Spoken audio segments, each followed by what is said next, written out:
Baik, baiklah, Bismillahirrahmanirrahim. Assalamualaikum warahmatullahi wabarakatuh.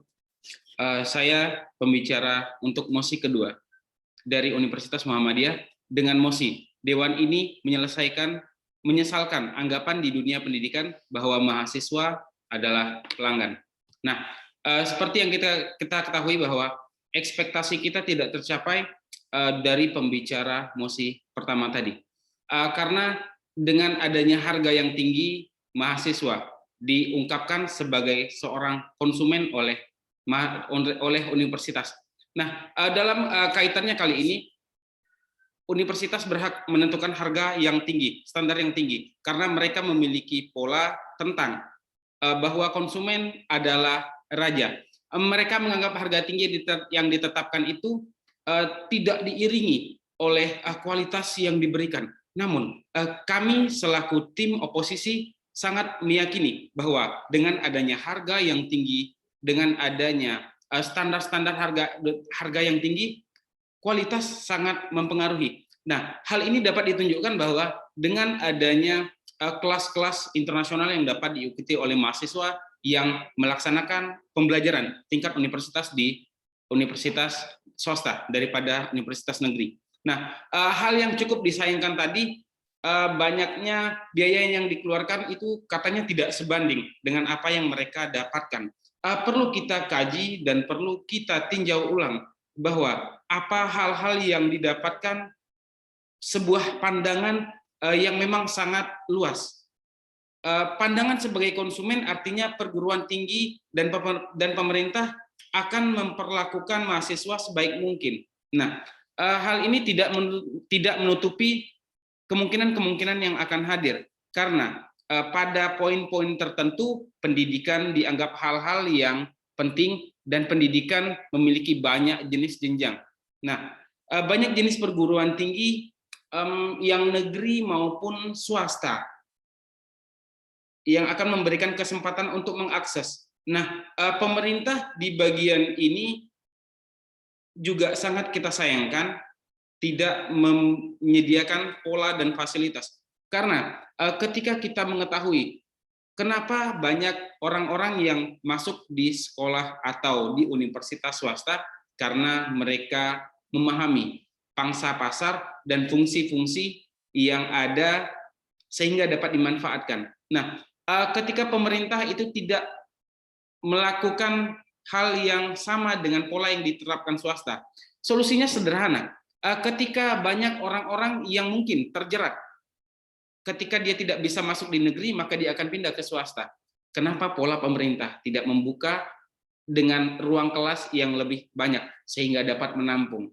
Nah, dengan adanya fasilitas-fasilitas yang diberikan oleh sekolah-sekolah atau kampus universitas swasta, kita dapat melihat sendiri banyak pengalaman-pengalaman baru, kelas-kelas internasional yang diberikan itu dapat memacu dan menerapkan anggapan bahwa memang kualitas, ada harga. Nah, juga perlu kita ketahui bahwa universitas swasta yang dibangun atau yang ada di seluruh Indonesia jumlahnya sangat banyak.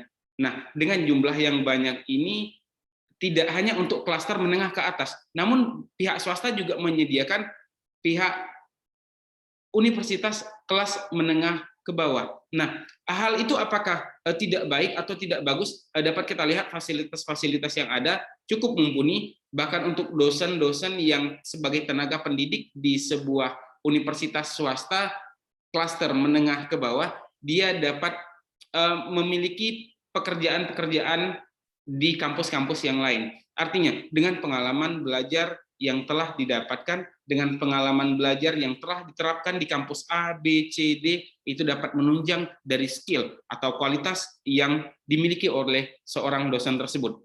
Nah, menjadi hal yang baru juga bahwa saat ini program pemerintah, Kampus Merdeka, Merdeka Belajar. Nah, hal itu sangat dapat diwujudkan di universitas swasta. Kenapa demikian? Dapat kita ketahui bahwa pertukaran pelajar luar negeri juga sering atau mungkin bahkan lebih ramai untuk diadakan di kampus-kampus dari swasta dibandingkan sekolah atau kampus-kampus yang di naungan pemerintah atau kampus negeri. Nah, ketimpangan pola pendidikan yang ada ini juga terjadi karena mereka memiliki banyak opsi yang dapat dilakukan di sekolah-sekolah atau kampus swasta. Subsidi pemerintah yang tidak merata dan tidak tepat sasaran juga perlu kita jadikan sebuah pengecualian, atau ini menimbulkan pandangan-pandangan yang baru karena mereka hanya dapat mengakses pendidikan itu, kesenjangan-kesenjangan pendidikannya tidak mudah untuk masuk ke sekolah negeri. Akhirnya mereka pindah ke swasta dan seolah-olah swastalah yang menjadi sasaran karena kesalahannya menerapkan harga atau standar yang tinggi. Kita ketahui bahwa harga tinggi ini merupakan pilihan, bukan sebuah kewajiban yang dituntut oleh pihak swasta. Jika Anda berminat, silakan bergabung. Nah, dengan adanya promosi-promosi yang mengendorse dari segi sistem fasilitas bangunan, lalu dari sisi tenaga pengajar, saya kira itu wajar. Kenapa wajar? Ketika Anda senang, ketika Anda mau untuk mendapatkan hal-hal yang memang berkelas dan berkualitas, silahkan bergabung. Bagi yang tidak, kami tidak memaksakan. Nah, universitas yang di bawah naungan negeri, pola apa yang Anda tawarkan? Nah, berbicara hal demikian, kami hanya ingin menimbulkan kepercayaan. Ketika kami memiliki harga yang bagus, memiliki fasilitas yang bagus, maka kami akan mendapatkan kepercayaan dari masyarakat yang ada yang untuk menyekolahkan atau mengkuliahkan anaknya di universitas kami. Selanjutnya, biaya yang dikeluarkan akan sebanding dengan apa yang akan mereka dapatkan.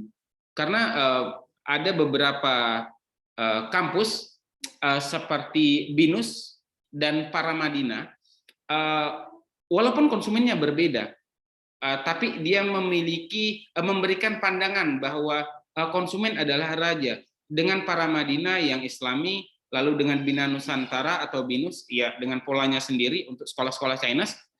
Lalu kita juga mengetahui Universitas Pelita Harapan UPH itu mereka banyak memiliki mahasiswa seorang public figure. Seperti kita ketahui, public figure yang nyatanya terjun ke dunia-dunia industri musik, industri film, dan lain sebagainya, mereka juga memiliki keterbatasan waktu. Dan kampus swasta memiliki fasilitas atau memiliki sarana dan cara yang untuk menyelesaikan sendiri. Ketika dia sibuk, dia tetap bisa sarjana. Atas dasar itu, kami rasa hal-hal yang dikhawatirkan oleh tim pro tentang anggapan di dunia pendidikan bahwa mahasiswa adalah pelanggan atau konsumen itu, saya rasa terlalu berlebihan.